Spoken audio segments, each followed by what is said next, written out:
자, 선거 운동혁명을 넘어서서 선거혁명을 이룬 김상욱 울산광역시장 당선인을 지금 만나겠습니다. 자, 김상욱 당선인 나와 계시죠? 네, 반갑습니다. 김상욱입니다. 아이고, 축하드립니다. 네, 많이들 도와주시고 격려 주시고 응원 주신 덕분에 네. 큰 언덕 넘었습니다. 진심으로 감사드립니다. 예. 특히 목사님과 우리 함께하는 우리 시청자분들께 예. 다시 한번 감사드립니다. 아이고. 행복한 하루 되십시오. 저희가 또 이렇게 울산에서의 승전보를 들으니 김상욱 당선인에게도 저희가 너무나 고맙습니다. 정말 어려운 영남 선거인데 울산에서 이렇게 승리를 하셔가지고 얼마나 보람이 되는지 모르겠습니다. 자, 지금 이제 울산 광역시장이 되시는데 네네. 울산이 이 광역시 중에서 세 번째로 점점 규모가 축소되는 그런 광역시라서 위기 상황에서 광역시장을 맡게 됐습니다. 자, 이제 어떻게 울산이 바뀌게 됩니까? 사실 지금의 울산은 총체적 위기입니다. 네. 인구도 줄고 있고요. 단순히 수도권으로만 빠지는 것이 아니라 네. 부산, 경남, 경북, 대구로까지 인구가 다 빠져나가고 있습니다. 예. 그리고 기존에 울산을 지탱해왔던 네. 산업 기반도 사실 많은 어려움을 겪고 있고 미래 산업이라고 불리우는 것들도 네. 제대로 지금 준비가 안 되고 있어요. 예, 예. 그래서 울산이 산업도시라고는 하는데 대부분의 노동자들이 40대, 50대, 20대, 30대 노동자들을 찾기가 어렵습니다. 네. 젊은 남성 청년들은 대부분 좀 기간제 이런 좀 좋지 않은 일자리, 네. 또 젊은 여성 노동자들은 마땅히 일자리가 없어서 다 아이고. 떠나고 있는 상황이에요. 예, 예. 조금 더 이유를 들어보면 울산의 기본적인 것들이 많이 무너져 있습니다. 행정은 시민을 위하고 네. 공정하고 효율적이어야 되고 무엇보다 시민의 삶을 지키는 데 집중해야 하는데 시민의 삶이라고 하면 우리가 일반적으로 생각하는 것이 대중교통, 그다음에 의료, 문화, 복지, 보육, 돌봄 이런 것들이지 않습니까? 네네. 이런 정주 환경과 직결되는 것들이 울산은 매우 취약합니다. 아하. 그 이유를 보면 여러 가지 이유가 있겠지만은 네. 그동안 울산의 행정과 예산의 관심이 소위 말하는 전시 행정 아니면 눈에 띄는 성과 위주 행정에 집중하다 보니 정주 환경과 관련된 부분에 대해서 많이 좀 관심을 두지 못했던 것 같습니다. 예, 예, 예. 이런 총체적인 문제들이 많아요. 그러다 보니 또 도시도 많이 폐쇄되고 고립되고 그 도시 안에서 줄서기 문화, 권위적 문화, 네. 기득권들이 그들만의 나눠 가지기 문화 이런 것들이 강해지다 보니까 이게 다 결국에는 반민주적, 반시민적 이런 행태가 되어버리는 겁니다. 예. 그래서 저는 민주도시를 재건하겠다. 그리고 국민의힘의 텃밭이었던 울산을 민주의 텃밭으로 바꾸겠다. 이런 목표를 가지고 시작을 했습니다. 네. 그러려면 선거운동부터 가장 민주적이어야 한다. 네. 그 머릿속에 시민주인, 시민주권, 그래서 기득권에게 집중되었던 모든 권한과 권력과 이익을 시민들에게 다시 되돌려줘야 한다. 이걸 목적으로 세웠고요.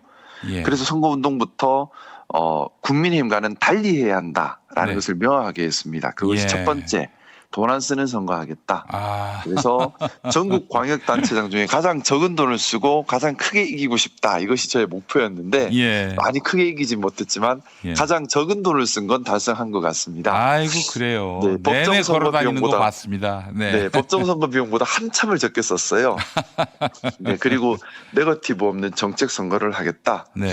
그리고 자리 약속, 이권 약속으로 또 새로운 기득권의 틀이 되어버리는 거대 조직 선거 하지 않겠다. 아. 실무용으로만 간다. 네. 그리고 유세차 없이 시민들의 말씀을 받아줬고 네. 또 보통 선거 때 선거운동이라고 하면 대부분 춤추고 거리 글쎄 인사하고 말이에요. 하는 게 없잖아요. 전 그걸 안 하겠다고 약속을 했어요. 아, 그래서 너무 걱정됐었어요, 사실은. 그런 거 안 하면 네네. 이거 도대체 시민들이 만나는 횟수도 아마 줄게 되고 지나가다가 김상욱이가 돌아다닌다 이런 얘기도 안 나오면은 이거 혹시 이거 네네. 부정적인 여파를 입는 거 아닌가 염려를 했는데. 저도 사실 아무도 안 걸어갔던 길이라서 걱정은 많이 됐습니다. 근데 네. 그만큼 더 열심히 움직이고 또 진정성을 보이고 무엇보다 국민의힘과 다른 선거운동 방법으로 민주의 진정성을 보이면 네. 그것만이 이길 수 있는 길이 아닐까라고 생각을 했습니다. 왜냐하면 네. 초기에는 바람이 불어서 뭐 지지도가 나올 수 있지만 뒤로 갈수록 네. 바람은 약해질 것이고 진영이 결집할 겁니다. 네. 그러면 샤이 보수도 다시 결집을 할 것이고요. 글쎄 말이에요. 그러면 시민들 입장에서는 특히 중도 시민들께는 네. 우리가 국민의힘과 다르다라는 차별성을 보이지 못하면 아하. 결국 진영별로 결집할 수밖에 없다는 생각을 했습니다. 네, 네, 네. 그래서 국민의힘과는 분명히 다르다는 걸 선거운동부터 보여야 한다는 생각이었고 네. 그나마 좀 제게 큰 힘이 됐던 것이 첫 번째는 요즘 또 SNS가 좋아졌잖아요. 예. 그래서 제가 시민들과 만나서 말씀을 나누고 듣고 준비하는 모습들을 현장에 없더라도 다른 시민들과 공유할 수 있는 길이 있었고요. 네. 그것보다 더 큰 힘이 됐던 것은 이 전국에 있는 우리 지지자분들과 당원 동지들께서 네. 함께 움직여 주셨습니다. 아, 그래요. 안산에서, 부천에서, 서울에서, 광주에서 자원봉사자가 오시고 또 전화를 해주시고 그 힘이 엄청나게 큰 힘이 됐습니다. 울산 시민들이 깜짝 놀라셨어요. 도대체 이게 무슨 일인가? 예. 이제 그러면서 시민들께서도 한 번 더 생각을 하시게 되고 예. 또 우리 울산 시민들의 높은 민주의식을 저는 믿었습니다. 네. 분명히 진정성 있게 접근하면 시민들께서 받아주실 것이다. 네. 그래서 더 겸손하게, 예. 더 낮게, 더 많은 시민들과 이야기 함께 하셨구나. 나누고 이야기를 예. 들으려고 했습니다. 예. 저 울산 시정을 맡게 되실 텐데. 네네. 근데 지금 국민의힘이 15석이고 민주당이 6석. 시의회가 절대적으로 불리합니다. 글쎄 여소야대인데 이걸 어떻게 헤쳐나갈까 너무나 염려가 됩니다. 보관이 있으세요? 사실 좀 많이 좀 막막한 마음이 여전히 있습니다. 네. 뭐냐 하면 8대 민선 때 울산의 정치 지형은 기초단체장을 우리 민주당이 한 개도 가지고 있지 못했어요. 네. 또 시의회에도 우리가 2석밖에 없었습니다. 네. 거기에 비하면 이번에는 기초단체장도 한 개가 생겼고요. 어디요? 하지만 북구를 우리가 가지고 왔습니다. 아, 그래요. 예, 다행입니다. 하지만 나머지 4개는 다 국민의힘이 가져갔고 시의회도 16대 5라는 16대 6이라는 답답한 상황이긴 한데요. 네. 또 제일 문제가 또 지역 언론이 매우 국민의힘에게 호의적이고 제게는 압도적. 좀 적대적입니다. 예. 좀 그런 부분들이 사실 무인도에서 혼자 깃발 들고 있는 느낌이에요. 이걸 어떡하나 하는 막막함은 있는데 예. 근데 좀 저한테 큰 힘이 되는 예. 좀 그런 게 있습니다. 뭐냐 하면 네. 누군가 먼저 길을 걸어갔고 길을 냈기 때문에 그 길을 따라가는 사람은 이 길 따라가면 그래도 길이 있겠구나라는 믿음이 있고 힘이 나지 않습니까? 네. 돌이켜보면 우리 이재명 대통령님께서 성남 1기 시정이 꼭 이루어졌습니다. 맞아요. 예, 맞아요. 예, 여소야대였고요. 예. 시의회에서 늘 사사건건 발목을 잡았습니다. 네. 여론도 언론도 호의적이지 않았죠. 예. 하지만 우리 이재명 대통령님 당시 성남시장일 때 돌파해 내셨습니다. 네, 네, 네. 저는 정말 누군가를 좋아한다면 네. 그분의 이름을 팔기보다는 네. 그분의 생각과 행동을 따라 닮아가는 것이 진짜 그분을 따라가는 길이라 생각하는데요. 네. 제게 그런 숙제가 주어진 것 같아요. 네. 이재명 대통령님께서 성남시정 때에 이겨내셨던 그 시험 난관을 저도 이미 대통령님 걸어가셨던 길이니까 같이 걸어가려 합니다. 그래서 예. 시민들과 더 많이 호흡하고 시민들과 더 많이 소통하고 네. 그 힘으로 시의회에서 막거나 발목을 잡으면 돌파해 가야 되지 않을까. 그래서 아마 울산시정이 계속 조금 요란할 수도 있겠다 생각도 합니다. 예. 시민만 믿고 나가시는 수밖에 없겠네요. 이재명 네네. 대통령이 성남시장 시절에 그랬으니까요. 자, 네네. 이번에 대구 경북 경남에서 민주당이 TK는 그렇다 치고 경남에서는 이길 줄 알았는데 네. 왜 이렇게 영남 지역에서 이번에도 좀 그 난조를 보였는지 부산 북갑에서 진 것도 좀 많이 뼈 아프고요. 그 이유는 어떻게 보고 계십니까? 여러 가지 이유가 있을 텐데요. 네. 기본적으로 영남에는 샤이보수 결집이 있습니다. 그래서 네. 적게는 5%, 많게는 10%는 빼고 생각을 해야 됩니다. 여론조사보다는. 네. 일단 그건 있는데, 근데 이번에 영남만의 문제가 아니라 전국적으로 큰 이변이 났지요. 아, 서울, 맞아요. 평택, 서울. 경남, 네. 부산, 경북, 뭐 어디 한 군데 또 뭐 충청도 쪽도 보니까 기초단체장은 국민의힘이 완전히 약지를 했던데요. 이제 뭐 보니까 여론조사에서 한 번도 진 적이 없는 곳에서도 지니까 이게 좀 멘붕이 네. 와요. 이거 어떻게 봐야 됩니까? 엄청나게 사실은 좀 충격적인 일인데 예. 저는 이것이 국민들의 준엄한 경고라고 생각합니다. 경고. 제가 민주당에 입당할 때 그 약속을 드렸습니다. 저는 민주당을 건강하게 하고 싶다. 책임 정당으로 기능하게 하고 싶다. 더 이상 국민의 힘이 없어도 된다라는 신뢰를 국민에게 드려서 정말 참 민주 정당들 간에 건강한 경쟁을 하는 세상을 열고 싶다는 말씀을 드렸는데요. 네. 아마 국민들의 바람도 그러지 않았을까 생각합니다. 내란 이후에. 네. 그러면 우리 민주당이 책임 정당의 모습을 보이고 통합 정당의 모습을 보이고 더 건강한 모습을 보이고 더 신뢰할 수 있는 모습을 보이고 또 범민주 진영의 맏형 정당으로서의 모습을 보여야 합니다. 네. 그래야지만 시민들께서 이제 민주당을 다 믿고 맡겨도 되는구나. 국민의힘 더 이상 필요 없구나라는 신뢰가 생기시거든요. 네네네. 근데 우리가 과연 그랬는가? 예. 우리가 책임 정당의 모습이었는가, 통합 정당의 모습이었는가, 범민주 진영의 맏형의 모습이 맞았는가, 또 국민들이 신뢰할 수 있는 모습이었는가.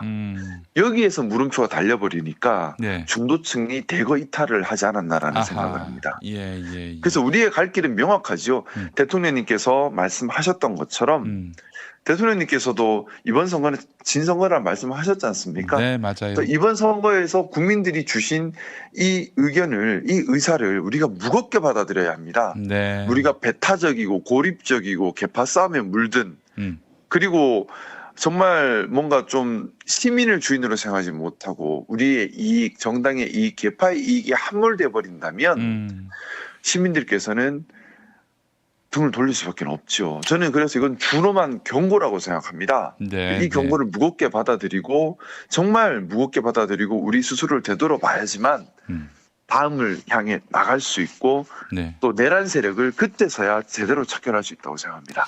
그 당선인 보시기에 이번 선거 막판에 최대 핫플레이스가 바로 평택을인데 평택을에서 벌어진 정체성 논쟁. 그러니까 누가 진짜냐라고 이렇게 논란이 됐었을 때 조국 후보가 내가 진짜 이 민주 개혁 세력의 적통을 잇는다는 식으로 떠들어댔고요. 그 김용남 후보는 저쪽 당에서 온 사람이기 때문에 우리 패밀리가 아니다. 라는 마타도가 막 번졌단 말이죠. 이게 울산에도 여파가 있었습니까? 저는 내내 시달리고 있는 일입니다. 국민의힘에서는 배신자 반드시 척결해야 될 영순위 대상이고 민주당에서는 너 누구니? 아이고. 너 언제부터 왔다고 그런 말을 하니? 사실 울산 선거가 힘들었던 것이 제 입장에서는 시종일관 정치적으로는 제 편을 찾기 어려운 선거 구도였습니다. 그랬구나. 국민의힘에서는 길을 쓰고 저를 무너뜨리려고 했었고요. 그렇죠. 특히나 국민의힘을 탈당한 지 불과 1년 만에 국민의힘 텃밭인 울산광역시장에서 성공한다는 건 본인들도 용납할 수 없는 일이거든요. 거기다가 또 기득권과의 전쟁을 선포를 했고 근데 울산 민주당이 그럼 제 편이 되어줘야 하는데 사실 좀 아쉬운 부분이 많이 있었습니다. 내부 저격이 엄청났었어요. 그리고 끝까지 좀 어려움이 많았는데요. 여러 가지 이유가 있겠죠. 시기 때문일 수도 있고 텃세 때문일 수도 있고 또 출신이 국민의힘이라는 것 때문일 수도 있고. 근데 저는 여기서 의문을 드리고 싶습니다. 이런 모습을 보여서 정통성 논쟁을 보이면 이게 과연 통합일까요? 그리고 이게 과연 책임 정치의 모습일까요? 그리고 이게 시민을 주인으로 받드는 민주의 정신일까요? 저는 이번 선거에 나서면서 통합과 실용을 기치로 걸었습니다. 왜 통합과 실용을 기치로 걸었냐 하면 그래서 운동화끈도 빨간색, 파란색 같이 맸는데요. 그거 가지고도 욕을 먹기는 했어요. 제 아직 국민의힘 색깔이 남아 있다 이렇게. 근데 되묻고 싶습니다. 민주의 의미가 뭔가요? 결국 시민주권, 시민주인입니다. 그게 민주잖아요. 네. 근데 시민이 주인이면 정치는 시민을 위한 도구에 불과합니다. 맞습니다. 예. 보수든 진보든 기능의 문제인 거죠. 보수의 예. 기능과 진보의 기능을 통합해서 쓰면서 실용적으로 시민의 이익을 위해 봉사하는 것. 그래서 시민을 주인으로 받드는 것. 그것이 민주의 정신이라고 생각합니다. 네. 그게 근데 정통성 논쟁에 휘말려 버리고 네 편이냐 내 편이냐 이거는 반민주적인 생각이에요. 맞습니다. 가장 민주적이지 않은 생각입니다. 네. 왜냐하면 시민을 주인으로 보는 게 아니라 네. 자기들이 정통성 주인이야, 논쟁, 자기들이. 맞아요. 정통성 논쟁, 개파 논쟁은 네. 시민을 주인으로 보는 것이 아니라 정치를 하는 권력자 자기가 주인이 되어버리고 시민을 대상으로 봐버리는 네. 반민주적 생각이 깔려있기 때문에 나타나는 거거든요. 맞습니다. 시민이 주인이라면 중요한 건 시민을 위해 보수의 기능, 진보의 기능을 아울러 통합적으로 쓰면서 실용적으로 시민에게 이익을 주고 있느냐가 기준인 거죠. 맞습니다. 예. 그래서 저는 이번 평택에서 나타난 이 정통성 논쟁이 좀 많이 부끄러웠습니다. 너무나 반민주적인 모습이라 생각했기 때문입니다. 예. 이재명 대통령이 기자회견에서 집안에 들어온 사람에게 모욕을 주면 되겠는가 이런 말씀도 하셨는데 네. 다시 한번 우리가 이 부분을 되새겨 봐야 할 것 같습니다. 그리고 저도 좀 부탁드리겠습니다. 저도 좀 예쁘게 봐주십시오. 아유, 그럼요. 국민의힘에서 아유. 왔다고 쟤는 뿌리가 빨개 이러지 마시고요. 예. 저는 누구보다 민주주의자이고 싶고 민주에 머물고 싶은 사람입니다. 그럼요. 예. 그 당선되자마자 광주 5.18 국립묘지에 가셔서 또 인사하신 모습을 제가 봤습니다. 우리 패밀리다. 우리 가족이다. 우리 식구다. 이렇게 생각을 해야 마땅한데 아직도 그 안에서 정체성 논쟁을 벌이는 사람들. 이런 사람들이 바로 구태입니다. 구태. 네, 구태에게 위축되지 마시고 김상욱 표 시정 제대로 보여주시기를 간절히 바라겠습니다. 많이 응원하고 도와주십시오. 제가 무인도에서 혼자 깃발 험지로 나가다 보니까 예. 무인도에서 혼자 깃발 들고 있습니다. 네. 자, 김상욱 표 혁신 울산을 기대하면서 후보님 오늘 인터뷰 감사합니다. 네, 고맙습니다. 네, 당선인님인데 제가 후보님이라고 했습니다. 자, 이제 곧 7월이면 시장이 되는 김상욱 후보, 김상욱 당선인 여러분 적극적으로 응원해 주시고 또한 뒷받침해 주시면 감사하겠습니다.